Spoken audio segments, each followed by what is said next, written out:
दोस्तों बहुत बहुत स्वागत है आप सभी का कोचिंग जंक्शन में। आशा करता हूं कि आप सब बहुत अच्छे होंगे और अच्छे से पढ़ाई कर रहे होंगे।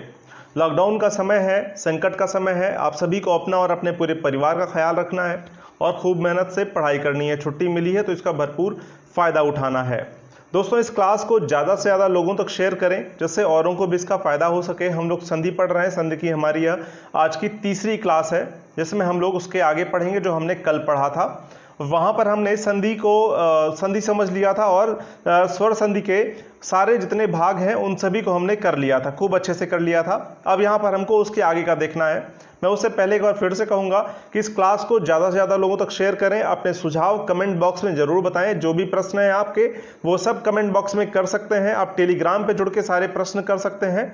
तो जुड़िए और अपनी पढ़ाई को खूब अच्छे से करते रहिए, मजबूत करिए अपनी तैयारी को। चलिए शुरू करते हैं आज की क्लास जिसमें हम लोग स्वर संधि के आगे पढ़ेंगे। तो स्वर संधि के बाद हमको क्या पढ़ना है? स्वर संधि के बाद हमको व्यंजन संधि पढ़ना है, ठीक है ना। तो यहां पर आप हेडिंग डाल लीजिए व्यंजन संधि। व्यंजन संधि, ठीक है। तो व्यंजन संधि में क्या होगा? व्यंजन संधि कहेंगे किसको? सबसे पहले तो यह जानना जरूरी है। तो व्यंजन संधि हम किसको बोलेंगे? देखिए, दो वर्णों का मेल हो, दो वर्णों का मेल, और यह कैसा मेल? परिवर्तन जहां पर हो, ठीक है ना, तभी ना संधि होगा। इसको क्या बोलेंगे? हम संधि बोलते हैं। जब यही दो वर्ण जो आपस में मिलते हैं, इसमें से पहला वर्ण अगर स्वर हो जाए और दूसरा वर्ण भी स्वर हो जाए तो यह कौन सी संधि हो जाती थी? हमारी स्वर संधि हो जाती थी, ठीक है। तो मैंने आपको यह बताया था जब स्वर संधि में पढ़ रहे थे तो पहला वर्ण स्वर हो जाए, दूसरा भी वर्ण अगर स्वर हो जाए तो यहां पर स्वर संधि हो जाती थी। लेकिन अब यहीं पर क्या हो जाए? जादू यहीं पर हो रहा है। पहला वर्ण आपका व्यंजन हो जाए और दूसरा वर्ण या तो स्वर हो जाए या तो व्यंजन हो जाए, कुछ भी हो जाए, ठीक है ना। इन दोनों में से कुछ भी हो जाए, लेकिन पहला वर्ण क्या होना चाहिए? जादू करने के लिए क्या होना चाहिए?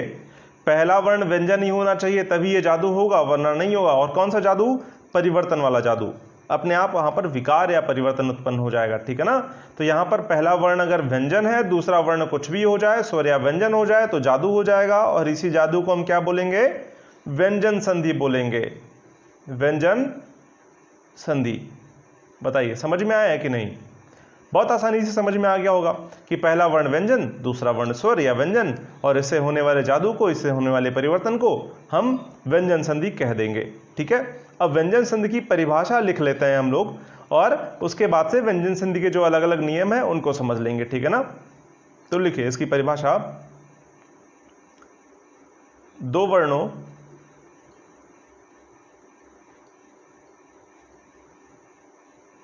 थोड़ा साफ लिखते हैं।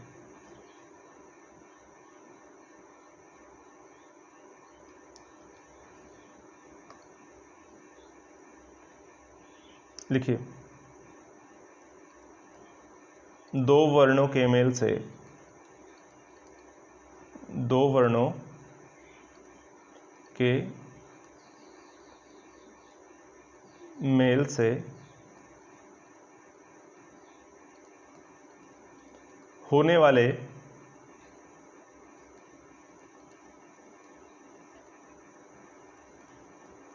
परिवर्तन को संधि कहते हैं। संधि कहते हैं। और बहुत बारीकी से और बहुत ही सरल भाषा में इसको हम लोग समझने का प्रयास करेंगे, ठीक है ना, जिससे बाद में जब भी आप पढ़ें तो आपको आसानी से समझ में आ जाए, ठीक है ना। और कहते ये हा है, ठीक है ना। जब इन्हीं वर्णों में से प्रथम वर्ण, थोड़ा और साफ कर देता हूं, प्रथम वर्ण व्यंजन हो जाए, व्यंजन हो जाए और दूसरा वर्ण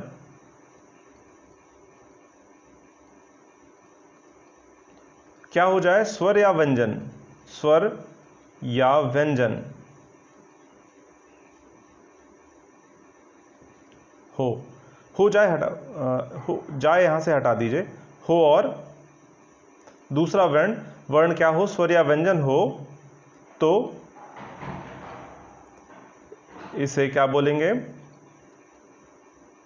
व्यंजन संधि, व्यंजन संधि कहते हैं।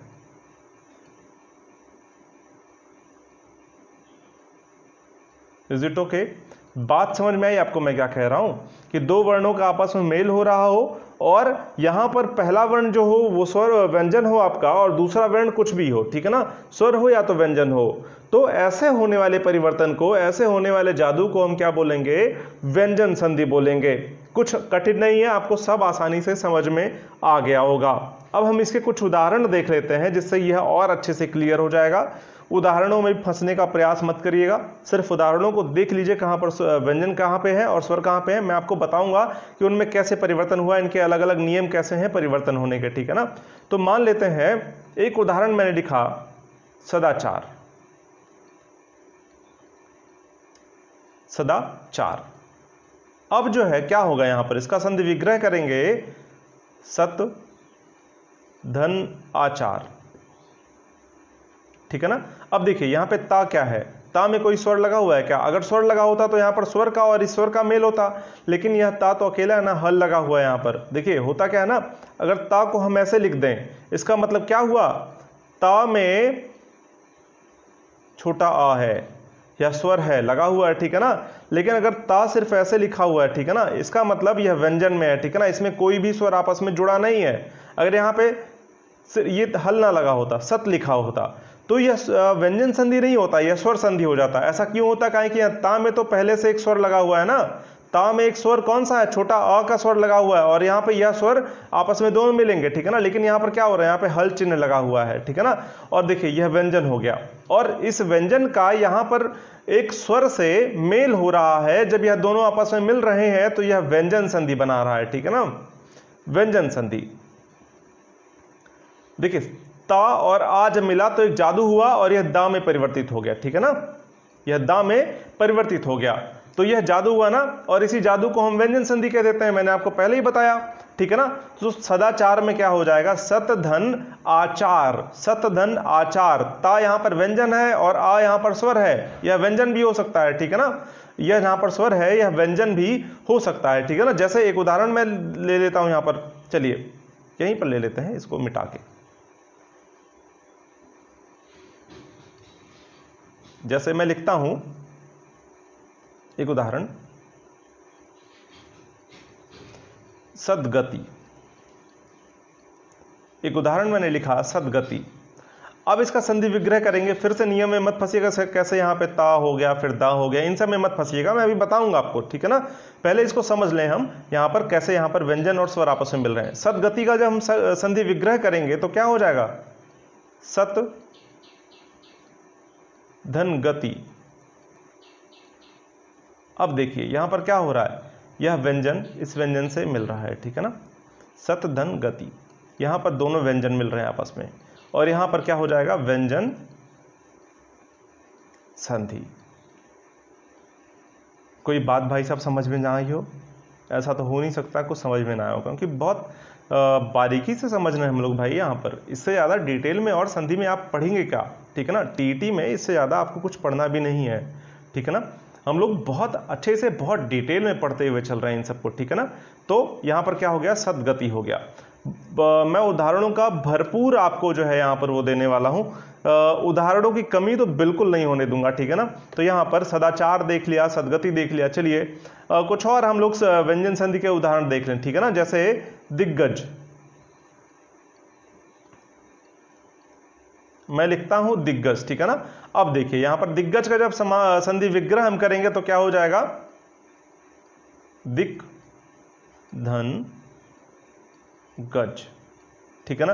अब यह क्या हो जाएगा, देखिए क यहां पर क्या है, हलंत के साथ लगा हुआ है ना, इसका मतलब यहां पर क्या है, यहां पर व्यंजन है, व्यंजन, और यह व्यंजन फिर एक व्यंजन से मिल गया, ठीक है ना। तो यह क्या हो जाएगा, व्यंजन संधि हो जाएगा, ठीक है ना। कोई दिक्कत यहां पर समझ में आने में। जैसे भगवत भक्ति में लिखता हूं, तो यहां पे भगवत भक्त को क्या कहेंगे, भगवद फिर भक्ति, ठीक है ना। तो जैसे मैं लिख के ही बता देता हूं, ठीक है ना। मैंने एक शब्द लिखा,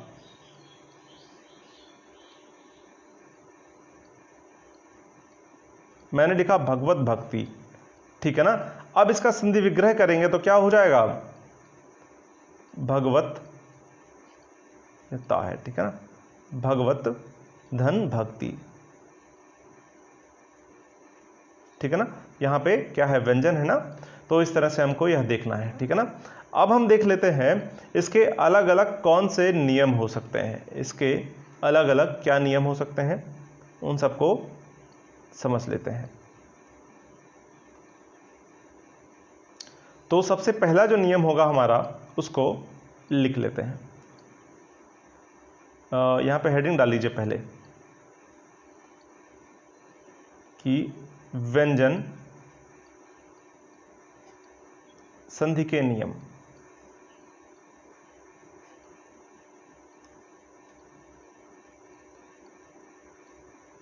व्यंजन संधि के क्या नियम, ठीक है ना।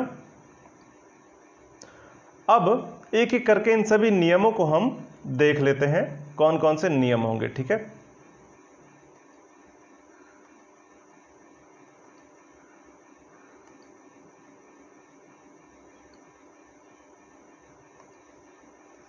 चलिए,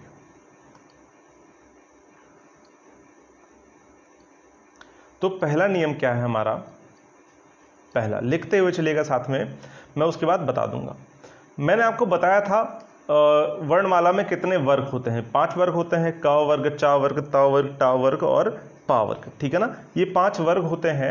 इन्हीं 5 वर्गों का पहला वर्ण कौन सा होगा, क होगा, चा होगा, ता होगा, टा होगा और पा होगा, ठीक है ना। जब इनका योग क्या होगा, तीसरे या चौथे वर्ण से होगा, या तो अंतस्थ व्यंजन से होगा, या तो किसी स्वर से होगा, तो यह जो पहला वर्ण है यह तीसरे वर्ण में परिवर्तित हो जाएगा। बात समझ में आई, नहीं आई, मैं इसको फिर से बताता हूं और लिख के बताता हूं, ठीक है ना। चलिए, मैंने लिखा कि यदि क, च, ट, त और पा, सबके नीचे हल चिन्ह लगा दीजिएगा, ठीक है ना।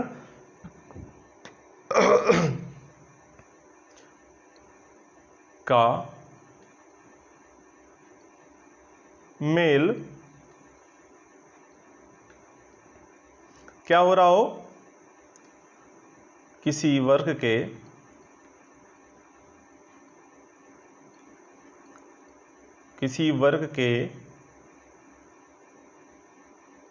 तीसरे या चौथे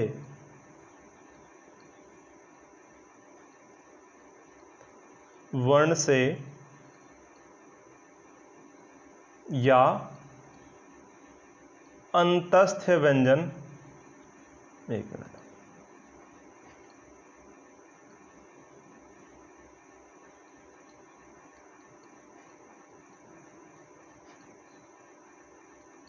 अंतस्थ व्यंजन कौन कौन से हैं, मैंने आपको बताया था वर्ण विचार में, य, र, ल और व,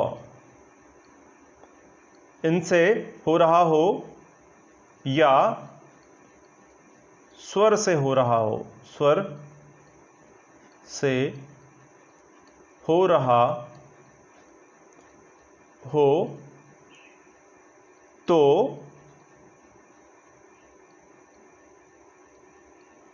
तो क्या होगा, यह जो का है ना, मैं इसको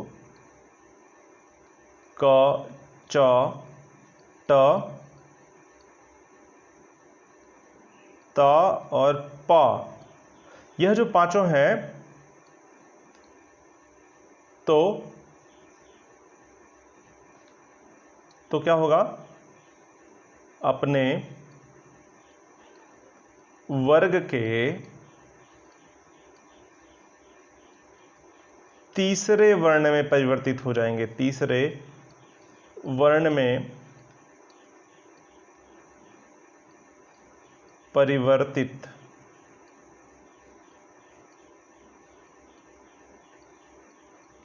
हो जाएंगे। ठीक है, बात आपको समझ में आई मैं क्या कह रहा हूं? मैंने ये कहा कि यदि क, च, ट, त और प है, इसका मेल किससे हो रहा हो, तीसरे वर्ण से हो रहा हो या चौथे वर्ण से हो रहा हो, या तो अंतस्थ व्यंजन से हो रहा हो या तो स्वर से हो रहा हो, तो क्या होगा, क, च, ट, त और पा अपने ही वर्ग के तीसरे वर्ण में परिवर्तित हो जाएगा। ठीक है ना, यह जो है का अगर है तो वह किस में परिवर्तित हो जाएगा, का वर्ग के तीसरे वर्ण में परिवर्तित हो जाएगा। चा है तो यह अपने वर्ग के तीसरे वर्ण में परिवर्तित हो जाएगा, टा है तो यह अपने वाले के परिवर्तित हो जाएगा, ता और पा भी इसी तरह से अपने वर्ग के वर्ण में तीसरे वर्ण में परिवर्तित हो जाएंगे। बात आपको समझ में आई मैं क्या कह रहा हूं? अब चलिए इसके कुछ उदाहरण हैं, उदाहरणों से इसको समझ लेते हैं तो अच्छे से यह और आपको समझ में आ जाएगा। ठीक है ना, जैसे मैं लिखता हूं वागीश, मैंने लिखा वागीश। ठीक है ना, अब इसका संधि विच्छेद करें हम। ठीक है ना, संधि विग्रह करके एक बार देख लेते हैं। तो वाक धन ईश। ठीक है ना, अब देखिए मैंने आपको क्या बताया था, पहला नियम क्या कहता है, यदि का हो या चा हो या टा हो या ता हो या पा हो, यानी कि पहला वर्ण हो किसी इस वर्ग का, पांचों वर्गों में से पहला वर्ण आप देख लीजिए, उठा लीजिए, और उसका संयोग किससे हो रहा हो, तीसरे या चौथे वर्ण से हो रहा हो, या तो अंतस्थ व्यंजन से हो रहा हो या किसी स्वर से हो रहा हो। तो यह जो पहला वर्ण होगा ना, यह अपने ही वर्ग के किस में परिवर्तित हो जाएगा, तीसरे वर्ण में परिवर्तित हो जाएगा। तो अब यह का है तो यह किस वर्ग का है, का वर्ग का है, और का वर्ग में जो तीसरा वर्ग वर्ण होता है वह क्या होता है, गा होता है। ठीक है ना, इसमें तीसरा वर्ण क्या होता है, गा होता है। तो यह का किस में परिवर्तित हो जाएगा, गा में परिवर्तित हो जाएगा, और यहां पर ई तो पहले से ही है। ठीक है ना, तो वा यहां पे गा लिख दीजिए। अब का जो है किस में परिवर्तित हो गया, गा में परिवर्तित हो गया। ठीक है ना, और यहां पर ई है तो यहां पर ई की मात्रा भी जुड़ जाएगा साथ में, अब यह शा हो जाएगा। अब यह क्या हो गया, वागीश हो गया। भाई समझ में आई बात आपको? बिल्कुल समझ में आ गई होगी। चलिए एक और उदाहरण ले लेते हैं। जैसे मैं लिखता हूं यहां पे एक उदाहरण और लिखता हूं, चलिए रंग परिवर्तित कर लेते हैं पहले इसका। ठीक है ना,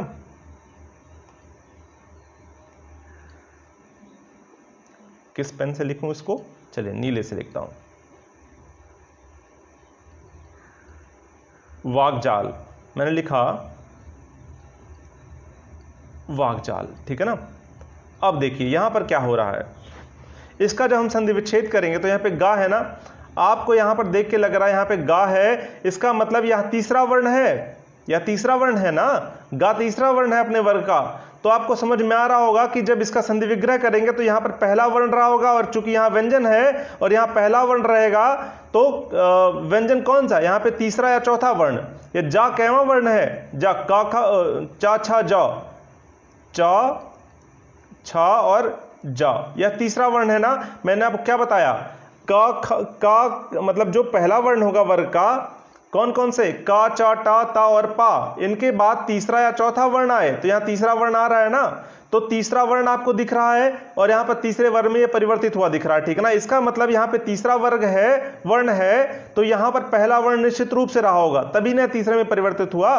तो ऐसे परिवर्तन करके देखें तो इसका संधि विग्रह क्या हो जाएगा हमारा, वाक धन जाल। ठीक है ना, वाकजाल।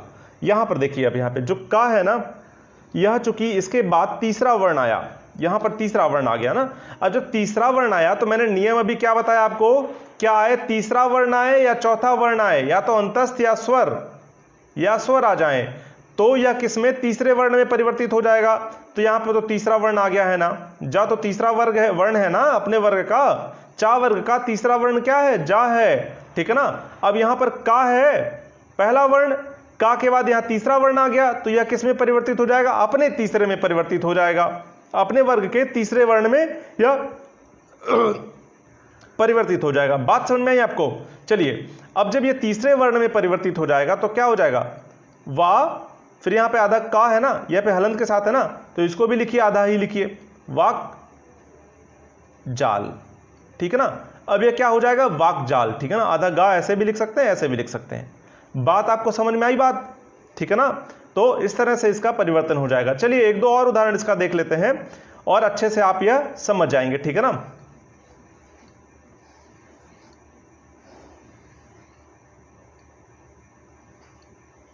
इसका एक उदाहरण और हम देख लेते हैं। जैसे मैं यहां लिखता हूं अजंत, चलिए अजंता लिखता हूं, ठीक है ना। मैंने लिखा अजंता। अब देखिए यहां पे जा है, ठीक है ना, जा है, और यहां पर क्या है, ना है, ठीक है ना। यहां पर क्या है, ना है। ना क्या है, ता, थ, द, पांचवा वर्ग है, ठीक है ना।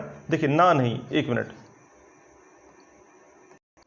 इसको ना से नहीं तोड़ें, इसको हम जा से तोड़ें, ठीक है ना। अजंता लिखा हुआ है ना, तो यहां पर क्या है, देखिए जा यहां पर पूरा है। जैसे यहां पर अभी दिग्गज देखा था हमने, दिग्गज देखा, मैंने अभी पीछे क्या बताया था आपको, मैंने आपको वाकजाल बताया था, ठीक है ना, याद आया। जैसे मैंने आपको वाकजाल बताया था, वाकजाल में यहां पर आप गा क्या देख रहे थे, गा यहां पर आधा था ना, यहां पे गा क्या था, आधा था। तो देखिए यहां पर यह का वर्ग का तीसरा वर्ण था, क, ख, गा आता है ना। इसी तरह से च, छ और यहां पे जा, तीसरा वर्ण क्या है, जा है। यहां पर तीसरा वर्ण क्या था, गा था, ठीक है ना।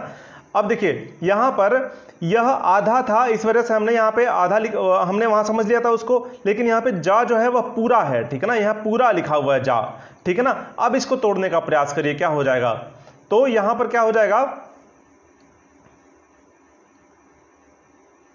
जा किस में परिवर्तित हो जाएगा, जा परिवर्तित हो जाएगा पहले वर्ण में, ठीक है ना। चा, छा, जा, यानी कि जा वर्ग, जा किस वर्ग का है, चा वर्ग का है, और ये अपने पहले में परिवर्तित होगा तो क्या हो जाएगा, चा हो जाएगा।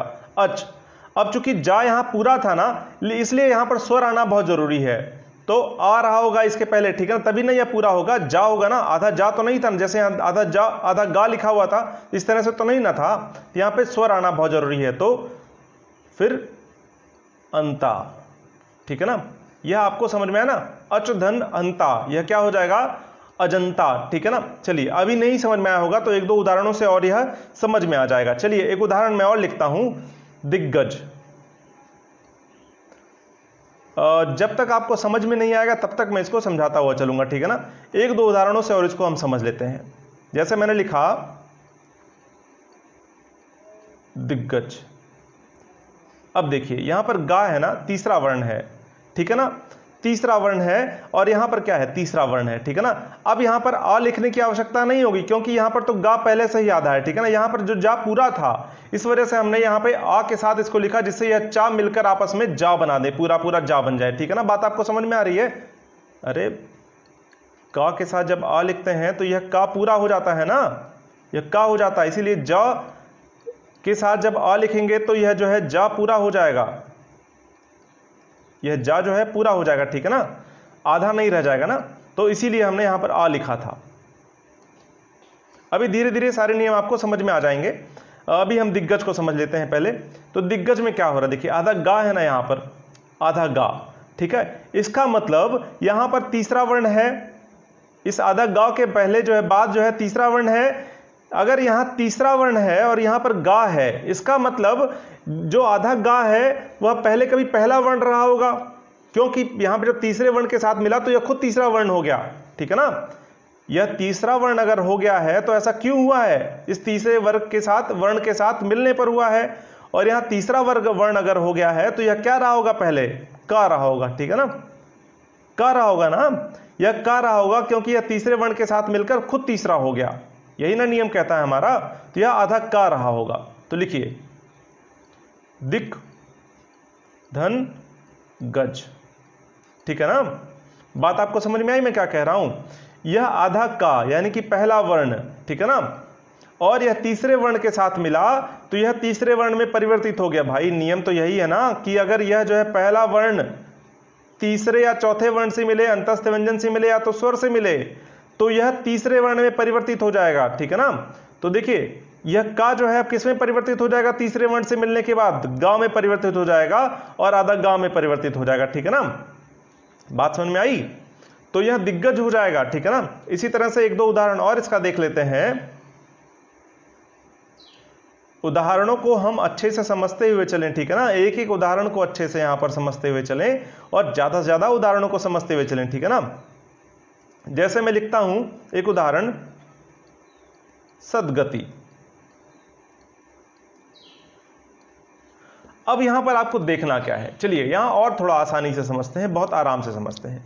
ये देखिए यहां पर क्या है, दा है ना, दा कैवां वर्ण है, दा तीसरा वर्ण है।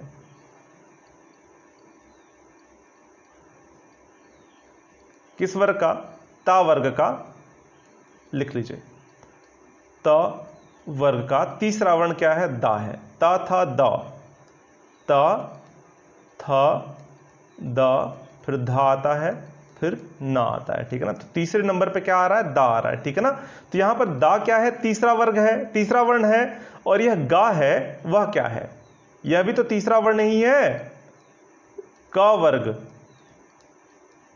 का वर्ग में क्या है, यह तीसरा वर्ण, यह भी है तीसरा वर्ण। शर्त क्या थी, तीसरा वर्ण आए या तो चौथा वर्ण आए या तो अंतस्थ आए या तो स्वर आए। इन चारों में से कौन सा आ गया, तीसरा वर्ण आ गया। और क्या हो रहा है, यहां पर तीसरा वर्ण आ गया ना किसी वर्ग का, तो आप क्या करेंगे, इसका संधि विच्छेद करने के लिए क्या करेंगे, जो यह तीसरा वर्ण था ना इसको पहले वर्ण में परिवर्तित कर दीजिए, क्योंकि नियम तो यही था ना कि जो पहला वर्ण होगा वह तीसरे में परिवर्तित हो जाएगा।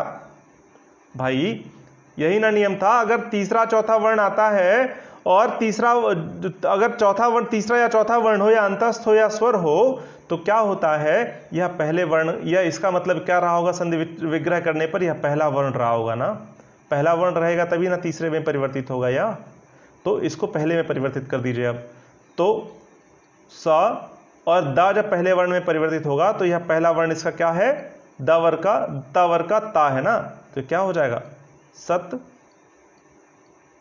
गति। बात आपको समझ में आई। बहुत तोड़ तोड़ के मैं बता रहा हूं, आपको आसानी से समझ में आ रहा होगा। अगर अभी भी नहीं समझ में आया तो अब समझने का इसको प्रयास करिए, कुछ और इसके उदाहरणों से इसको समझने का प्रयास करिए। चलिए एक और उदाहरण मैं लिखता हूं, जगदीश। एक और उदाहरण मैंने लिखा जगदीश। ठीक है ना। अब देखिए, अब यहां और डिटेल में इसको समझते हैं। अब इसको जब संधि विच्छेद इसका करेंगे तो क्या हो जाएगा, पहले जा लिख दीजिए, जा तो रहेगा ही, ठीक है ना, फिर गा लिख दीजिए। अब देखिए यहां पे गा है, तीसरा वर्ण है, और यहां पे दा है। ठीक है ना। अगर इसको ऐसे लिखने का प्रयास करें, जग और यहां पे क्या, दीस। ठीक है ना। तो देखिए आप क्या बोलेंगे, यहां पर चूंकि तीसरा वर्ण था इसको पहले में परिवर्तित करिए पहले, तो तभी ना जुड़ के क्या होगा, यहां पर गा बनेगा। चलिए इसको मैं पहले इसको का में लिख देता हूं ना, इसको का में लिख देता हूं। ठीक है ना। अब देखिए, क्या जग कोई शब्द बना, नहीं। दीश का कोई शब्द बना, नहीं बना, इसलिए हमको इसका संधि विच्छेद इस तरह नहीं करना होगा। अब एक बार फिर से करते हैं इसका संधि विच्छेद। चलिए मैंने जा और यहां का लिखकर देख लिया, कोई फर्क नहीं पड़ा, फिर जा लिखेंगे, फिर गा लिखेंगे। ठीक है ना। अब यहां दा था, इसको यहां दा लिखिए पहले अब। ठीक है ना, जगद और धन, यहां पे दा के बाद क्या बचा, ई की मात्रा बच गई ना, अब यहां पर ई और शा लिख दीजिए। अब देखिए ईश जो है यहां पर, अब यहां पे और आसानी से आपको समझ में आ जाएगा, ईश यहां एक शब्द बन गया, लेकिन जगत कोई ईश बना, शब्द बना नहीं बना।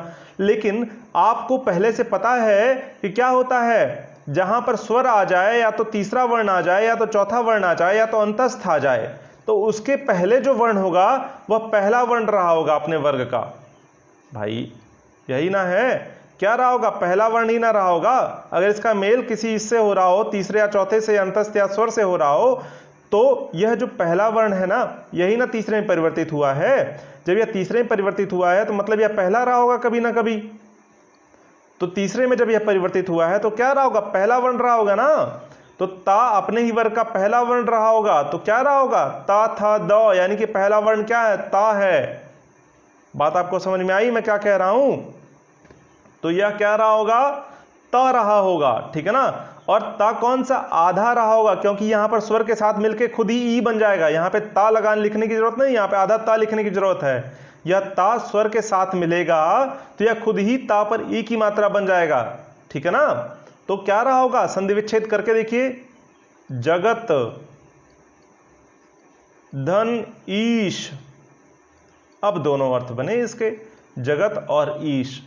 अब यहां आपको समझ में आ गया होगा मुझे लगता है। अब इसके बाद आपको कोई दिक्कत नहीं होगी इसको समझने में। चलिए एक और उदाहरण से इसको हम लोग समझ लेते हैं, बिल्कुल भी ना रह जाए कहीं पर भी कोई कमी, ठीक है ना। इसको ऐसे हम लोग समझेंगे। एक और उदाहरण से इसको समझ लेते हैं। चलिए मैं लिखता हूं सदानंद, ठीक है ना। मैंने क्या लिखा, सदानंद लिखा ना। अब इसका संधि विग्रह करिए आप। इसका संधि विग्रह क्या हो जाएगा, लिखा मैंने आपके हिसाब से मैं लिखता हूं सद धन, या फिर सदा धन नंद लिख दूं, कैसे लिख दूं। चलिए पहले लिखता हूं मैं सदा धन नंद, ठीक है ना। तो सदा धन नंद, कोई इसका अर्थ नहीं निकलेगा, सदा नंद क्या, इसका कोई अर्थ नहीं। सदा मतलब तो सदा होता है हमेशा, नंद का मतलब नंद, ये अलग अलग इसके अर्थ, लेकिन इसका कोई सार्थक अर्थ ऐसे नहीं निकलेगा दोनों शब्दों को जोड़ने पे ना। दोनों शब्दों को आपस में जोड़ने पे कोई अर्थ इसका नहीं निकलेगा ना। तो यहां पर यह दोनों सार्थक अर्थ नहीं निकाल रहे हैं, ठीक है ना। सदा धन नंद यानी सदा नंद रहने वाला क्या, बिल्कुल इसका क्या अर्थ निकलता है, कुछ नहीं, ठीक है ना। तो एक बार इसको हम सद करके देखें, सद धन। अब यहां पे द आ हटा दिया ना, तो इस आ को यहां पे ले आएंगे हम, आनंद हो जाएगा, ठीक है ना। अब समझ में आया, सद धन आनंद। देखिए अब यहां पर तो यह बन गया एक शब्द, ठीक है ना, लेकिन यह सद कोई शब्द है नहीं, ठीक है ना। तो यहां पर क्या करना होगा, ता था दा। देखिए कैवा वर्ग वर्ण, कैवा यह कौन सा वर्ण है, तीसरा वर्ण है। और आपने देखा है जब यहां पर तीसरा वर्ण होगा और यहां पर तीसरा या चौथा वर्ण होगा, या तो स्वर होगा या तो अंतस्थ व्यंजन होगा, तो यह अपने पहले वर्ण में परिवर्तित हो जाएगा। तो यह किस में परिवर्तित हो जाएगा, ता में परिवर्तित हो जाएगा। किस में, ता में परिवर्तित हो जाएगा। तो क्या हो जाएगा, सत, और यहां पे आधा ता रहेगा क्योंकि यहां पे आ है, इसको तो पूरा कर ही देगा, सत धन आनंद। क्या हो जाएगा, सदानंद, ठीक है ना, हमेशा प्रसन्न रहने वाला सदानंद, ठीक है ना। कौन है, भगवान शिव, ठीक है ना। तो यह आपको समझ में आ गया होगा। अब संधि विच्छेद इसका इससे ज्यादा और ही क्या आप समझेंगे, ठीक है ना। एक दो उदाहरणों से और इसको समझ लें। चलिए एक इसका उदाहरण और हम देख लेते हैं। जैसे पहले मैं इसको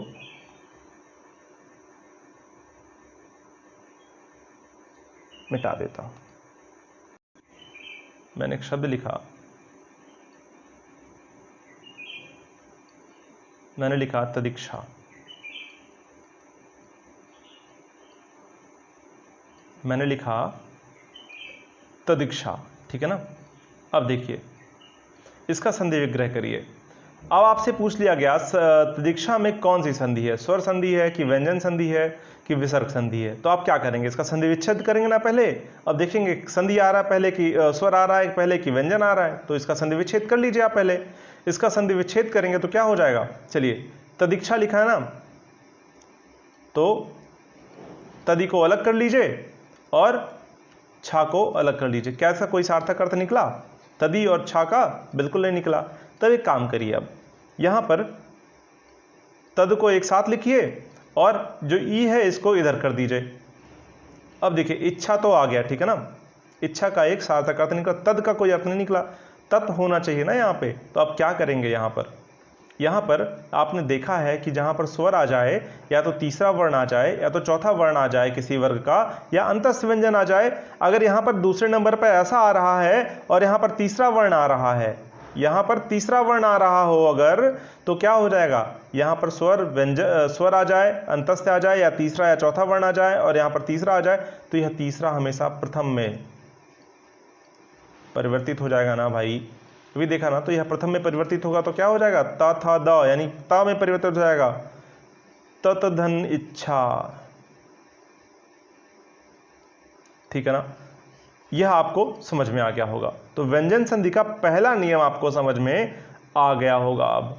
ठीक है ना, इससे ज़्यादा डिटेल में, इससे ज़्यादा हम लोग उदाहरणों के साथ और ही क्या आप देखेंगे। ठीक है ना, अब मुझे लगता है इसी में से एक दो उदाहरण आपका आ भी जाएगा। जितने मैंने उदाहरण आपको दिए ना, इससे ज़्यादा उदाहरण इसके अंदर से ही ना आ जाए आपके उदाहरण परीक्षा में। ठीक है ना, तो इन उदाहरणों को ऐसे देखते हुए चलेगा। ठीक है ना, तो अब जो दूसरा नियम है हमारा, उसको समझते हुए चलते हैं। दूसरा नियम हमारा क्या कहता है? जो दूसरा नियम है वह क्या है, देखिए, यदि किसी वर्ग का,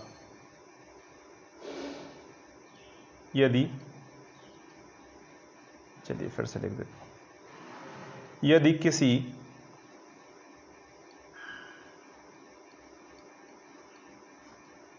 वर्ग का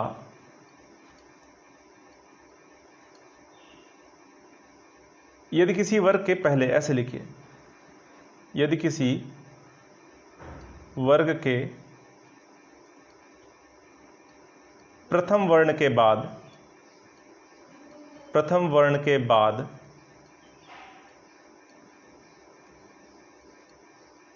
कोई अनुनासिक ध्वनि, अनुनासिक वर्ण आए, अनुनासिक ध्वनि आए, अनुनासिक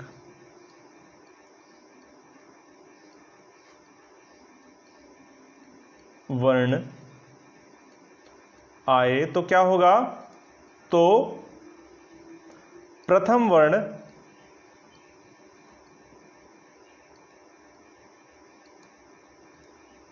के स्थान पर उसी वर्ग का अनुनासिक हो जाएगा।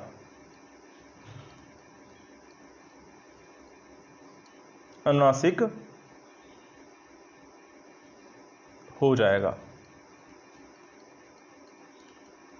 समझ में आई बात आपको मैं क्या कह रहा हूं? देखिए उदाहरण से इसको समझ लेते हैं तो आपको अच्छे से समझ में आ जाएगा। ठीक है ना, जैसे मैं लिखता हूं, मैंने लिखा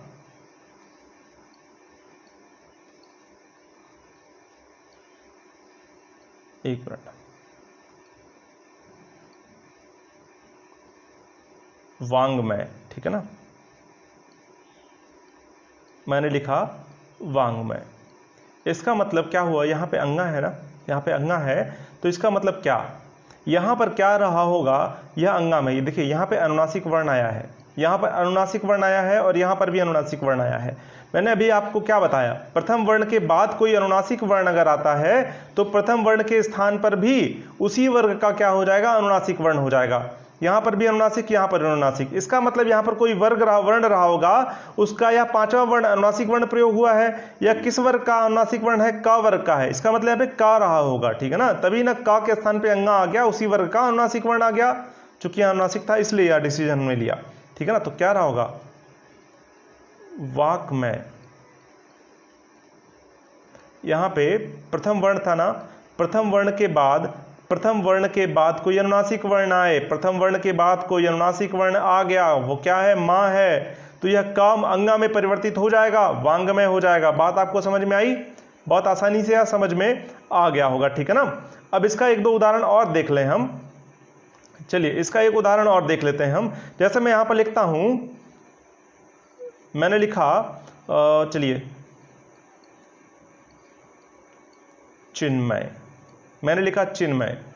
ठीक है ना, तो चिन्मय में देख रहे हैं यह दोनों अनुनासिक हैं। ठीक है ना, इसका मतलब यहां अनुनासिक है, यहां पर भी अगर अनुनासिक है तो आपको क्या लग रहा है समझ में, अगर यहां पर अनुनासिक है तो यहां पर कोई प्रथम वर्ण रहा होगा, और कौन सा प्रथम वर्ण रहा होगा, जिस वर्ग का अनुनासिक है उसी वर्ग का प्रथम वर्ण। तो यह किस वर्ग का अनुनासिक है, ता वर्ग का है ना, ता वर्ग का, ता वर्ग का अनुनासिक है, ता था दादा न, तो यहां पर क्या रहा होगा, ता रहा होगा। ठीक है ना, तो क्या हो जाएगा, चितमय, ठीक है ना। क्या हो जाएगा, चित धन मय रह हो जाएगा, ठीक है ना। बात आपको समझ में आई मैं क्या कह रहा हूं। यह बहुत आसान है, यह वाला जो नियम है बहुत आसान है, यह आपको आसानी से समझ में आ गया होगा, ठीक है ना। अब हम देख लेते हैं एक दो उदाहरण इसका और देख लेते हैं। जैसे मैं लिखता हूं, मैंने लिखा एक उदाहरण,